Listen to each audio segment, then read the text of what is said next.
What's happening everyone, TomGorian here and welcome back to another round of Racing Formula League on F1 23. This is round 3, not round 2. This is round 3. This is the Dutch Grand Prix at Zandvoort for round 3 of season 10 of Racing Formula League on F1 23. If you did enjoy this League Racing content, then make sure to hit the like button and also subscribe for more League Racing content every single week. But like I mentioned, this is round 3, not round 2, because there are certain people who literally took it literal and thought that the previous video was the first round when it was the second round, and I was literally taking the piss. So yeah, last video was round 2, and the only reason why it's not the first is because I didn't upload the first race because my race was over after the first sector. So yeah, round 3 of season 10 for RFL. We come here after scoring a podium at the Belgium Grand Prix, and so we're looking to really capitalise on this weekend. And as far as, Zandvoort, it's a track I really like. And I think going into this qualifying session that I quite have nailed the strategy. But you're going to see in this video that, this is the real pace of us for this part of the season. So, ending the first lap here at Zandvoort, and I thought it was a good lap, entering literally the final corner, and now the old banking coming across the line, and we're going to pretty much, we're going to literally do a 1 minute 9.933, which puts us behind Creto, behind Normal Jinx on the mediums, and ahead of Tristella. So later on in the qualifying session we go again, and as you can see we're literally just over 3.5 temps up entering the final corner, and we literally gain 1 millisecond or 1,000th of a second. So we're going to slightly improve by 4 temps, so we do a 9.5, but as you can see we're in P11 behind Ryan, Creto, Vapid, but most importantly ahead of our teammates. So I have to say the pace for RFL Season 10 has dramatically improved, and the bar has really improved. So look, we need to do an 8. If we can't really do an 8, then we're not going to be as competitive. But SLR Medal is out of this qualifying session, so now the bar is on us to try and somewhat improve. So coming into this fast right-hander in towards 5th gear, and it's not really been a standout lap. We're not really improving by much. We're only improving by literally, like 2 whole milliseconds, and now it's literally half a tenth as we enter literally the end of sector number 2 on this old straight, and we're nearly a tenth up, so entering literally this chicane, and we gain half a tenth, but now we just lose it again on the exit, and this has not been a good lap at all. We're not going to improve by much, and entering the old banking, trying to take the shortest route to the line. Snipes is a 1 minute 8.4, and we're doing a 109.4, and as you can see, we're just over 9 temps behind Snipes, so that is our pace. And to top it all off, our teammate Scott W has done a 9.2, so we are far behind in pace, and I know why. This is. It's because Snipes was running a lot more downforce. We were running around about, I'd say, what was it? It was like 40-32 on the wings. He was running like 48-42. So as you can see automatically, like he was running way more downforce than us, and it worked. So I think going into the next race, I kind of now know what the expectation with the setup is. And yeah, I think he's running all of the assist turned off just like me, apart from racing line. So I think the time is the setup. So going into this race, I literally have expectations as we failed to park correctly for the starting position. But if we finish in the lower end of the top 10, then that's fine. But it's not where we want to be for the start of the Zandvoort Grand Prix. It's the Dutch Grand Prix, round 3 of season 10, and it's lights out and away we go for the Dutch Grand Prix. And we've had a bit of a decent start as we enter turn 1. We're going to brake slightly early. We don't want to really lose our front wing on Ryan or Vapid as we go in towards turn 2 and a single file corner of turn 3. Now the first banking of turn 4. Vapid takes a wide line against Crito, and Ryan is just literally laid back a bit, just like me in a way. I'm just trying to survive the first lap, and as you can see, I literally do survive the first lap. Yo in the Williams is just under, well, now he's over a second, literally behind us, as we're going to try and have a run on Ryan. Let's try and go around the outside. We actually hold it around the outside, but he has the inside line, and the line naturalizes.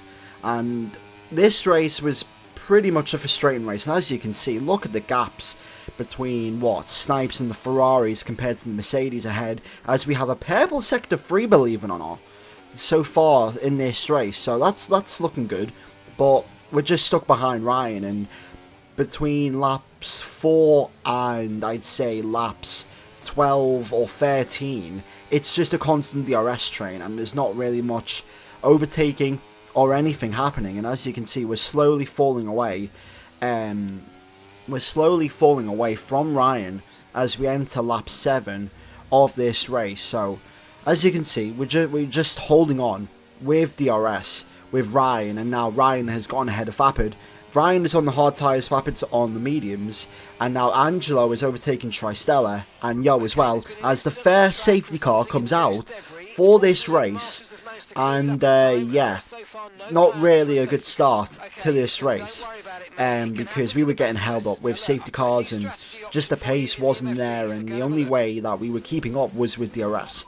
So now a safety car has came out, and now we are planning on going to the end of this race. Ryan has stayed out, Vapid has came in, Scott has also came in, which is not really that good, but Scott literally comes in, and now we're going to try and just slowly just come in.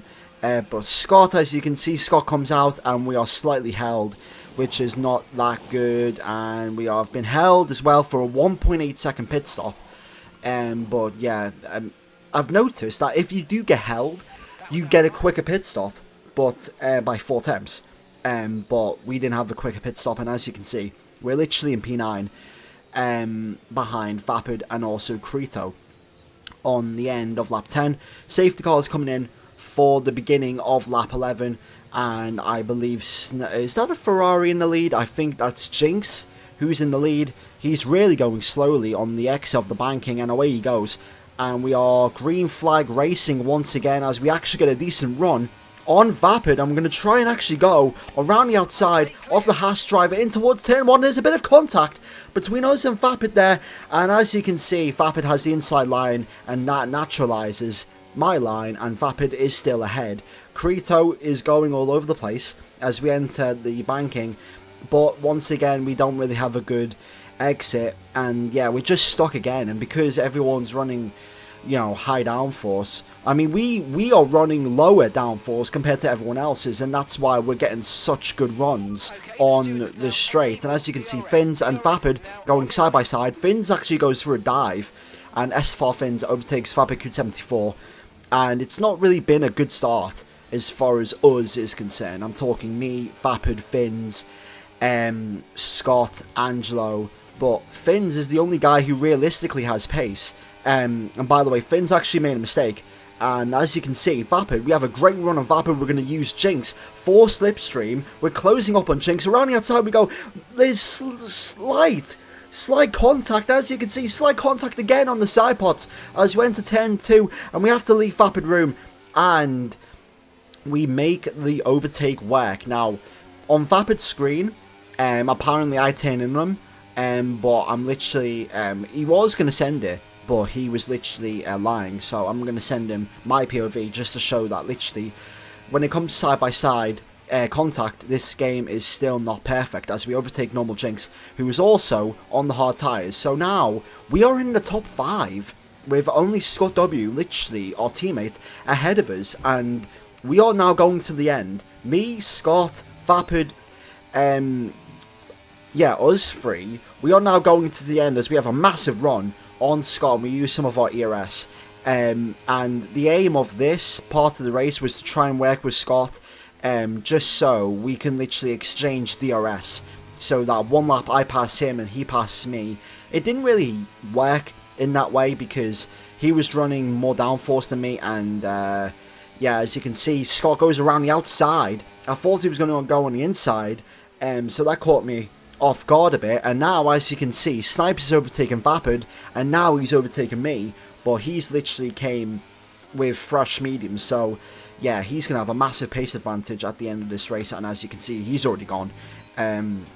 But yeah, Snipes' pace compared to everyone else is absolutely ridiculous at the start of the season. But this is very controversial. So, literally, I didn't expect for me to have a massive run on Scott. But when I was closing in on him, I had to use my ERS because Fapper was closing in.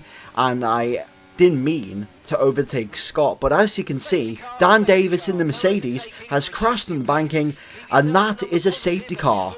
A third safety car in this race, and yeah, because of that overtake, we are now in a mega position to finish on the podium. So now, what is now a one-stop race as Scott gets a penalty for speeding in the pit lane has now turned into an actual legit win, maybe, for us. Hopefully now, as we box on the softs, in this race, Vapid, Scott is on the softs, Vapid is on, is he on mediums? Vapid's on mediums, surprisingly, but the soft tyres can go 7 laps in this race, so we have a chance of getting a podium in this race. Surprisingly, once again, just like Belgium, we have a chance of getting a podium in this race. You've got to be fucking kidding me. You've got to be fucking kidding me. I cannot believe what has just happened.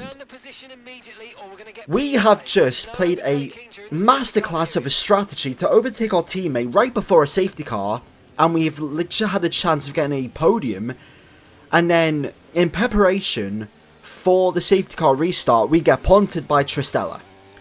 And that has cost us 5 positions, or 4 positions, whatever. I'm absolutely raging at that, as there's a 4th safety car in this race, and that safety car doesn't really do anything. I was absolutely raging because of that.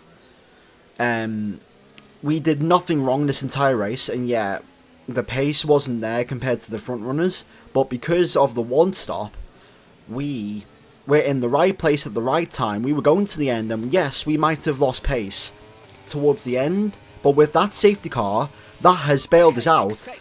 But because of Tristella, we are now fighting for 7th instead of a podium.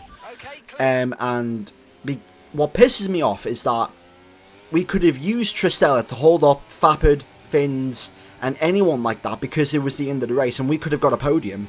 But because of what Tristella has done, bit of contact between me and Scott there. Scott literally sent it down the inside, and yeah, I didn't expect that.